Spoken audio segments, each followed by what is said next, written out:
이번 주는 우리 민족 고유의 명절인 설날이 있는 주간입니다. 명절을 앞두고 이미 고향에 가신 분도 있고 가족들을 맞이할 준비로 분주한 분들도 있을 것입니다. 설날은 흩어졌던 가족을 만나는 기쁨이 있고 자신의 뿌리를 확인하는 소중한 시간이기도 합니다. 그러나 사람들이 가문의 족보나 부모의 유산을 이야기를 하며 육신의 뿌리를 찾을 때 성도들은 먼저 자신의 영원한 영적 뿌리를 확인해야 하는 겁니다. 오래된 영화 배너를 기억할 것입니다. 주인공 배너는 친구의 배신으로 억울한 누명을 쓰고 로마의 노예선으로 끌려갑니다. 그는 이름도 없이 41번이라는 번호로 불리며 짐승처럼 배미창에서 노를 저었습니다.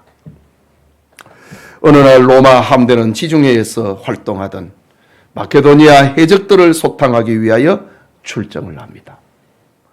로마군과 마케도니아 해적들이 해상 전투에서 사령관 아리우스가 그만 물에 빠져 죽게 되었습니다.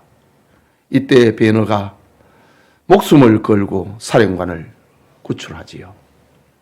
생명을 빚진 사령관 아리우스는 로마로 돌아온 후에 베너를 양아들로 삼고 자신의 가문을 상징하는 인장 반지를 베너의 손에 끼워줍니다. 그 반지는 단순한 장신구가 아니고 로마 제국의 힘이 버티고 있다는 소유와 보호의 증표였습니다. 베너는 그 반지를 낀 순간부터 더 이상 노예가 아니고 로마 귀족의 권세와 품위를 가진 사람이 되었던 것입니다. 오늘 본문 이사야 43장은 바벨론 포로라는 어두운 역사의 터널을 지나고 있는 이스라엘 백성들에게 주는 하나님의 인장 반지와 같은 말씀입니다. 나라를 잃고 성전은 불타고 자존감마저 바닥난 이스라엘 백성들에게 하나님은 우렁찬 음성으로 너는 내 것이다 라고 선언하고 있습니다. 이 음성은 영적 이스라엘이 된 오늘의 우리가 세상을 살아가는데 하나님의 사랑의 확증이자 파송의 메시지인 것입니다. 이 시간 너는 내 것이라 라는 제목으로 하나님의 말씀 받고자 합니다.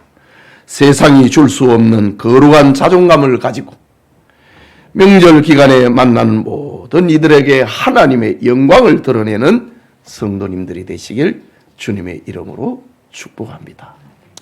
너는 내 것이다 라는 이 말씀은 창조와 구속으로 인친 하나님의 소유권을 강조하는 말씀입니다. 본문 1절을 다시 봅니다. 야곱아, 너를 창조하신 여호와께서 지금 말씀하시느니라. 이스라엘아, 너를 지으신 이가 말씀하시느니라. 너는 두려워하지 말라. 내가 너를 구속하였고 내가 너를 지명하여 불렀나니 너는 내 것이라 라고 말씀합니다. 읽은 이 말씀에는 하나님께서 이스라엘을 향해 영적 하나님의 백성된 우리를 향하여서 너는 내 것이라 라는 소유권을 주장하는 법적 근거를 제시하는 말씀이 바로 1절의 말씀입니다. 이 법적 근거, 너는 내 것이다 라는 하나님의 소유권을 주장하는 법적 근거는 1절에 세 가지로 나타납니다. 첫째는 창조입니다. 내가 너를 창조하였다. 내가 너를 지명하여 불렀다. 내가 너를 지었다 라고 합니다. 창조는 재료 없이 무에서 유를 만드는 하나님의 절대 능력을 뜻합니다. 우리는 우연히 생긴 존재가 아니고 이스라엘 백성들은 나라가 힘이 없어서 멸망했는 그런 존재가 아니고 하나님의 완벽한 계획 속에 지음을 받은 존재라는 말입니다. 너를 창조하였다. 너를 지으신 이가 말씀하느니라. 너는 내 것이다. 둘째의 법정적인 선언은 구속이라는 말입니다. 내가 너를 구속하였고 라고 합니다. 여기 구속이라는 말은 성경의 고엘 사상하고 맞물려 있습니다. 여러분, 성경의 고엘 사상이라고 하는 것은 노예된 자들을 위하여 값없이 대신 지불하고 대사왔다고 하는 상업적인 법정적인 용어입니다. 하나님께서 값을 지불을 하고 이스라엘을 대사왔다. 그래서 너는 내 것이다. 어떤 값입니까? 하나님의 독생자 예수 그리스도를 말하는 겁니다. 자신의 독생자 예수를 십자가에 못 박게 하고 너를 대사왔다. 그래서 너는 내 것이다 라고 말하는 겁니다. 그리고 또 하나는 지명입니다. 콜링입니다. 하나님은 우리를 도매 단위로 부르지 않고 수많은 사람들 중에서 이름을 꼭 집어 불러내어 특별한 관계를 맺으셨다는 겁니다. 창조했다. 구속했다. 내가 너를 지명하여 불렀다. 이 세 가지는 이스라엘이 영적으로 우리가 하나님의 것이라고 하는 법정적인 이유입니다. 종교개혁자 존 칼빈은 기독교 강요에서 우리가 우리 자신의 것이 아니고 하나님의 것이라는 사실을 깨닫는 것이야말로 신앙의 기초이다. 우리 신앙의 기초는 우리는 하나님의 것이다. 이것을 깨닫는 것부터 시작된다는 말입니다. 성도의 안전은 자신의 의지나 능력에 있는 것이 아니고 변하거나 고칠 수 없는 하나님의 전능하신 소유권에 달려 있다 라고 명쾌하게 주석하고 있습니다. 우리의 안전이 어디에 있는가? 이스라엘의 안전이 어디에 있는가? 그것은 자신의 의지나 능력에 있는 게 아니고 변개할 수 없는 하나님의 소유권에 있다. 거기에 안전이 보장이 되어 있다는 말입니다. 즉 내가 잘나서 지명되고 선택된 게 아니고 하나님의 주권적인 사랑이 나를 붙들고 계시기에 우리의 구원은 안전하다는 말입니다. 구속사적으로 보면 이것은 시내산에서 너희가 내 소유가 되겠다 라는 하나님의 말씀의 성취입니다. 이스라엘 백성들이 출애굽을 하여서 시내산에서 하나님과 언약을 맺지요. 그걸 시내산 언약이라고 합니다. 너희가 내 말을 잘 듣고 내 말씀을 지키면 너희는 내 백성이 되고 나는 너희 하나님이 된다. 내 백성이 된다. 내 소유가 된다. 그런데 지금 이스라엘 백성들은 하나님의 말씀을 지키지 못해가지고 바벨론의 포로로 끌려가게 됩니다. 그런데도 하나님께서는 너희는 내 것이다. 하나님의 언약의 성취를 말하는 겁니다. 하나님은 범죄하여 바벨론으로 끌려간 실패한 이스라엘 백성이라 할지라도 포기하지 않으신다는 말입니다.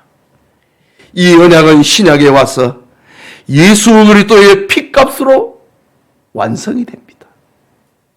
하나님의 말씀을 잘 들어가지고 하나님의 소유가 된 게 아니고 그 언약에는 실패했지만은 예수 그리스도의 피값으로 우리는 하나님의 소유가 된 겁니다. 사도 베드로는 이런 우리를 향하여서 말하기를 베드로전서 2장 9절에 너희는 택하신 족속이요 왕같은 제사장들이요 거룩한 나라요 그의 소유가 된 백성이니 라고 신약의 성도들을 향하여 확정적으로 말하고 있는 겁니다. 여러분, 명절에 고향에 가거나 친척들을 만나면 때로는 세상 기준으로 비교를 당할 때가 있습니다. 누구네 자식은 무엇 한다더라. 누구는 사업으로 돈을 많이 벌었다더라. 라는 소리를 들으면 괜히 내 모습이 초라해 보이고 위축될 수도 있습니다. 그리고 잘 되면 또 교만해지기도 하는 겁니다. 그러나 기죽지 마십시오. 세상 사람들은 돈과 명예를 자랑하지만 우리의 진짜 자랑은 나는 온 우주의 주인이신 하나님의 소유이다. 이것이 우리의 진짜 자랑이요, 진짜 자존감인 겁니다. 하나님이 나의 주인이신데 무엇이 부럽고 무엇이 두렵겠습니까?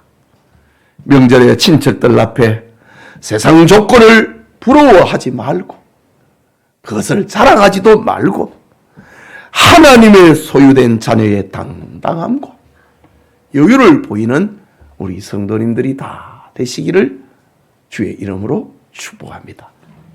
둘째로, 너는 내 것이다. 이 말씀 속에는 고난 속에 지켜야 할 신앙의 정절을 담고 있는 말씀입니다. 본문 2절입니다. 우리 같이 읽을까요? 네가 물 가운데로 지날 때에 내가 너와 함께 할 것이라. 강을 건널 때에 물이 너를 침몰하지 못할 것이며 네가 불 가운데로 지날 때에 타지도 아니할 것이요 불꽃이 너를 사르지도 못하리니 라고 말씀합니다. 하나님은 당신의 소유된 백성에게 물과 불의 고통이 없을 것이라고 말씀하지 않습니다. 지금 이스라엘 백성들은 죄를 지어서 하나님을 등져서 그 벌을 받고 나라는 망하고 성전은 불타고 바벨론으로 포로로 끌려갑니다. 하나님은 그런 자기 백성에게 물과 불의 고통이 없을 것이라고 말하지 않습니다.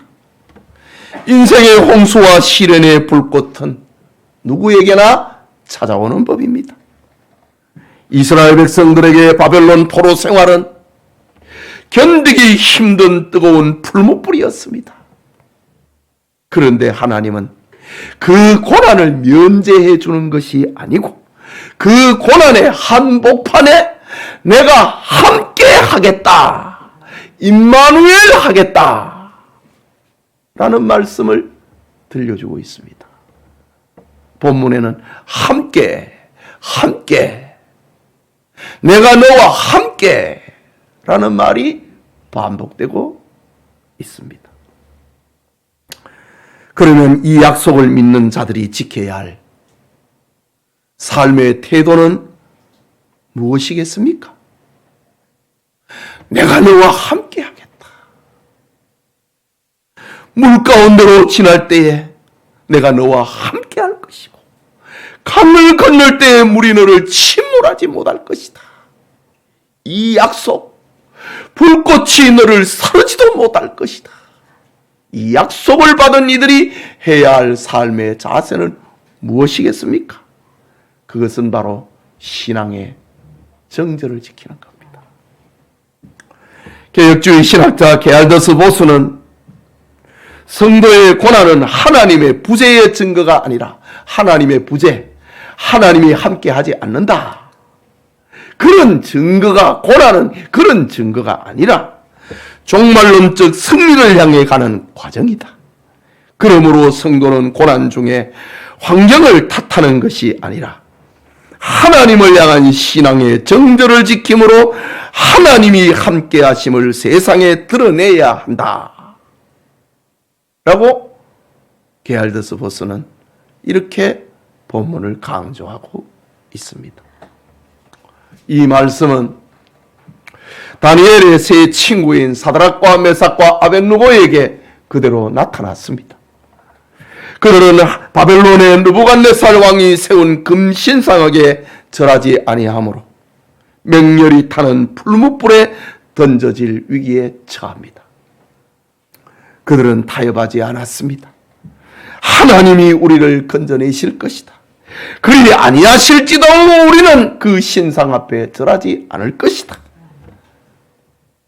당당하게 결심하고 왕에게 말했습니다.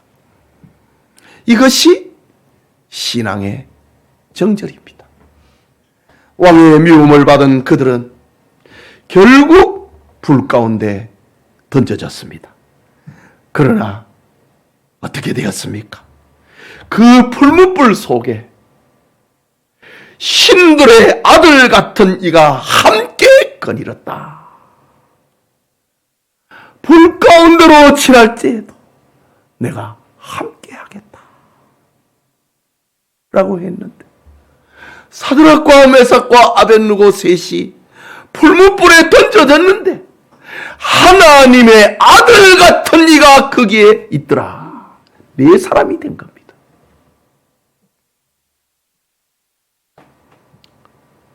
풀무불이 그들의 머리털 하나 그것을 그을리지 못하였다. 이런 사실 앞에 놀란 느부갓네살 왕은 그들을 빨리 건져내라. 건져내었던데 더니 그들의 몸에 불에 거슬린 냄새도 나지 않더라. 물과 불이 그들을 침몰하지 못했다. 그 말씀이 이루어진 겁니다. 여러분, 우리가 살아가는 이 시대는 영적인 바벨론과 같습니다. 명절 기간의 제사 문제나 세상적인 풍습, 혹은 믿지 않는 가족들의 압박 때문에 신앙의 정절이 시험을 당하기도 합니다. 한 번만 눈 감고 절해라, 유별나게 믿지 마라 라는 유혹이 있을 수도 있습니다. 그때 결단하십시오. 나는 하나님의 소유이다. 불 가운데서도 물 가운데서도 나를 지키시는 주님이 나와 함께 하실 것이다 라는 결심으로 타협하지 말아야 합니다. 정절은 타협하지 않을 때에 빛을 발하는 법입니다. 우리가 세상과 타협하지 않고 오직 주님만 바라볼 때 하나님은 우리를 통하여서 세상이 감당하지 못할 기적을 행하고 불신 가족들에게 살아계신 하나님을 증거하게 할 것입니다. 이런 축복이 우리 성도님들에게 함께 하기를 축원합니다. 마지막으로 너는 내 것이라 라는 이 말씀 속에는 존재의 목적으로 하나님의 영광을 말하는 겁니다. 너는 내 것이다 라고 할 때는, 그런 존재가 됐을 때는 하나님의 영광을 목적해야 한다는 하나님의 뜻이 담겨 있습니다. 본문 7절의 말씀인데 우리 같이 읽겠습니다. 내 이름으로 불려지는 모든 자, 곧 내가 내 영광을 위하여 창조한 자를 오게 하라. 그를 내가 지었고 그를 내가 만들었느니라. 내가 내 영광을 위하여 창조한 자라고 합니다. 하나님께서 우리를 창조하시고 핏값으로 구속, 보혈하시고 우리를 하나님의 자녀 삼으시고 물과 불의 고난 속에서도 우리를 지키시는 궁극적인 목적이 무엇인가? 그것은 바로 하나님의 영광입니다. 내가 내 영광을 위하여 창조한 자라고 했습니다. 성경은 우리에게 하나님의 이름으로 불려지는 자, 하나님의 영광을 위하여 창조한 자라고 선언하고 있습니다. 하나님의 이름으로 불려지는 자. 우리 하나님의 소유라는 거지. 하나님의 소유는 하나님의 영광을 위해 살아야 된다는 말입니다. 하지만 우리는 흔히 생각하기를 내가 세상에서 성공하고 부자가 되고 높은 자리에 올라야 하나님께 영광이 되는 줄로 생각합니다.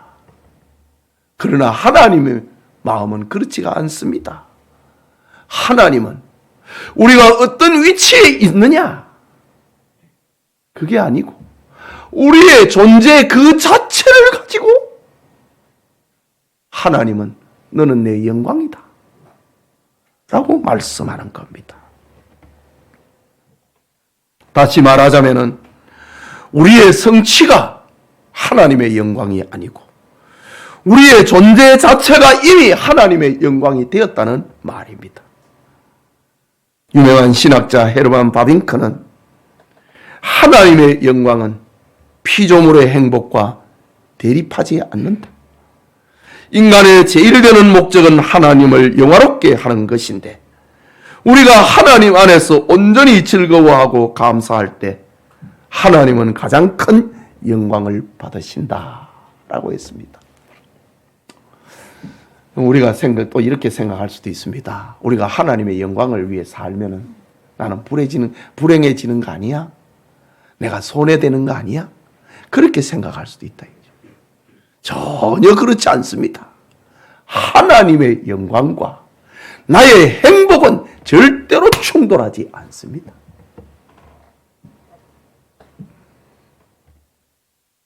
우리가 하나님 안에서 즐거워하고 감사할 때 내가 구원받은 것에 감사하고 하나님의 자녀된 것에 감사하고 나와 함께 하시는 하나님께 감사할 때 그것을 그런 우리의 존재를 가지고 하나님은 너는 나의 영광이다 라고 말씀하는 겁니다. 즉 내가 지금 처해 있는 상황이 사방으로 둘러싸여 답답하고 질그릇처럼 연약할지라도 내 안에 보배 되신 예수 그리스도를 모시고 살며 감사하며 산다면 그것이 바로 영광스러운 삶이요 하나님께서 영광을 받으신다 라는 말입니다. 여러분, 어떤 철학자는 하나님 없는 인간을 가리켜 우주에 던져진 존재다 라고 말하기도 했습니다. 목적도 없이 방황하다가 사라지는 허무한 존재라는 말입니다. 맞습니다. 하나님 없이 살아가는 사람은 이 우주에 던져진 존재입니다. 목적이 없잖아요. 나 목적이 있는데 돈 버는 거, 그건 목적 아니에요. 시들면 끝나는 거예요. 죽으면 끝나는 거예요. 하나님 없이 사는 사람은 우주에 던져진 존재입니다. 목적 없이 방황하다가 사라지는 허무한 존재라는 말입니다. 그러나 하나님의 소유된 우리는 다릅니다. 우리는 던져진 존재가 아니고 하나님의 영광을 위하여 각 가정과 일터에 보내진 존재입니다. 사도 바울은 우리가 이 보배를 질그릇에 가졌으니 이는 힘이 큰 능력은 하나님께 있고 우리에게 있지 아니함을 알게 하려 함이라. 힘이 큰 능력은 하나님에게 있다. 하나님의 영광을 드러내는 그런 존재라는 말입니다. 교회를 박해하던 바울, 배운 것이 그리 많지 않았던 어부 베드로, 그들은 세상적으로 볼 때 흠이 많은 질그릇이었습니다. 그러나 그들이 하나님의 소유가 되어 하나님의 영광을 위하여 살았을 때 그들은 세상이 감당하지 못하는 존귀한 사람, 능력의 사람, 내 안에 하나님의 능력이 나타나는 그런 사람이 되었던 겁니다. 혹시 여러분의 인생이 초라해 보입니까? 경제적인 어려움이나 질병 때문에 가정의 문제로 인하여서 나의 가치가 떨어진 것처럼 보이는 이가 있습니까? 아닙니다. 속지 말아야 합니다. 하나님은 너는 내 영광을 위하여 지은 보배롭고 존귀한 자다. 우리의 존재 자체를 그렇게 말하고 있는 겁니다. 그렇기 때문에 우리는 세상이 매기는 몸값이 아니라 하나님이 매기신 영원한 가치를 붙들어야 합니다. 명절에 가족들과 교제하고 섬길 때, 음식을 장만하고 먼 길을 운전할 때 그 모든 섬김이 하나님의 영광을 위한 예배가 되게 하십시오. 나는 우리 가문에 하나님의 영광을 운반하는 선교사다 라는 거룩한 자부심을 가지고 명절을 지내십시오. 여러분의 따뜻한 말 한마디, 그리고 정성 어린 섬김 하나가 하나님의 영광을 드러내는 통로가 되기를 주의 이름으로 축복합니다. 예배드리는 우리 성도 여러분, 설 명절을 앞둔 주일이기에 명절에 받을 말씀을 전하고 있지만은 오늘은 총회가 고려 신학교 주일로 지키기로 정한 날이기도 합니다. 신학교 주일은 총회 산하의 교회가 신학교를 위하여 기도하고 헌금하고 마음을 새기는 날입니다. 우리 마음에 오늘과 내일의 영적 지도자를 양성을 하는 신학교를 잊지 말아야 할 것입니다. 이제 가치에 대한 짧은 말씀을 하나 하고 오늘 설교를 마치려고 합니다. 여러분에게 5만 원짜리 지폐 한 장을 손에 들고 있다고 가정을 해 보십시다. 이 지폐는 손으로 마구 구기고 바닥에 던져져서 발로 짓밟고 먼지를 묻혔다고 생각해 보십시오. 구겨지고 더럽혀진 지폐의 가치가 떨어졌습니까? 아니지요. 여전히 5만 원입니다. 왜 그렇습니까? 지폐의 가치는 종이의 상태에 있는 게 아니고 국가가 보증하고 찍어놓은 도장, 그 인장에 있기 때문입니다. 화폐는 아무리 구겨져도 아무리 밟혀도 그 가치는 변하지 않습니다. 이것이 바로 오늘 성경이 말씀하고 있는 너는 내 것이다 라는 하나님의 말씀의 은혜입니다. 우리가 살다 보면은 부족과 실수로 인하여서 인생이 구겨질 때가 있습니다. 사람들에게 밟혀서 마음이 더러워질 때도 있습니다. 나 같은 게 무슨 가치가 있나 싶어서 초라하게 느껴질 때도 있습니다. 그러나 기억하십시오. 세상이 우리를 아무리 고기고 짓밟아도 하나님이 우리 영혼에 찍어 놓으신 너는 내 것이라 라는 가치는 절대로 변하지 않습니다. 이사야 선지자를 통해서 들려주는 하나님의 마음은 세상이 너를 어떻게 평가해도 상관없다. 너는 나의 소유다. 환경이 너를 짓눌러도 상관없다. 너는 나의 사랑이다. 네 모습이 질그릇 같아도 괜찮다. 너는 나의 영광이다. 이것이 오늘 이사야 선지자가 바벨론의 포로로 끌려가고 있는 이스라엘 백성, 유다 백성들을 향하여 들려주고 있는 하나님의 메시지입니다. 오늘 우리를 향한 말씀입니다. 예배드리는 성도님, 이 세 가지 확신으로 무장하고 당당하게 세상으로 나아가십시오. 부모 형제를 만나고 또 고향으로도 가십시오.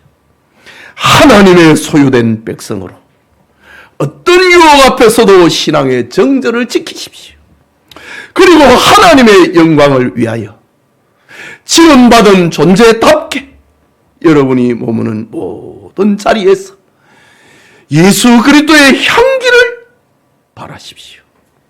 하나님께서는 불꽃 같은 눈동자로 오가는 여러분의 걸음을 지킬 것입니다.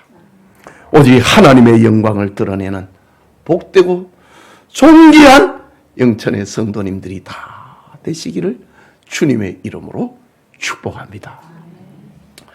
우리 말씀을 생각하고 같이 기도합시다.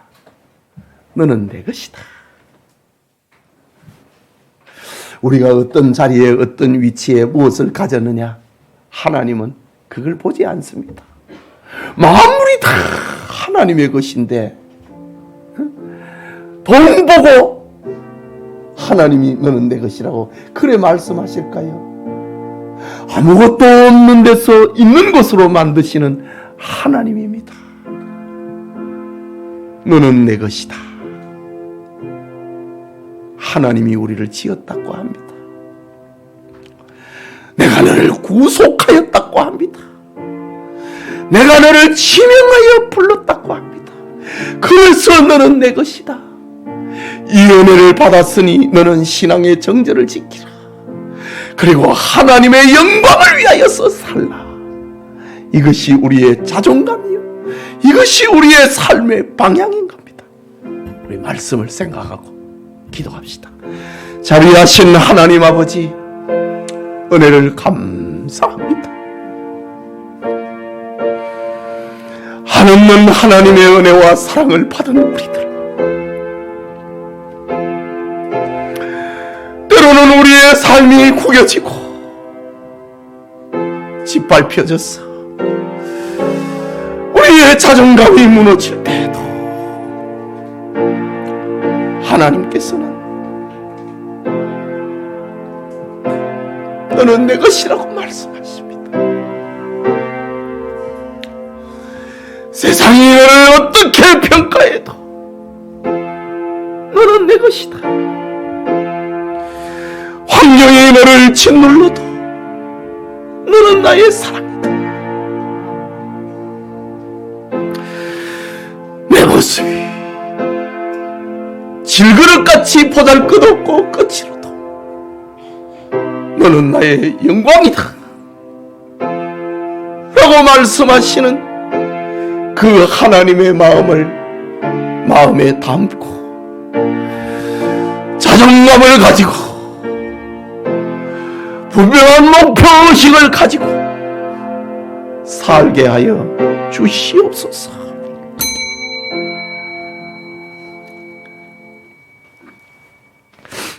하나님 아버지, 오늘도 우리를 하나님의 말씀 앞에 세우심을 감사합니다.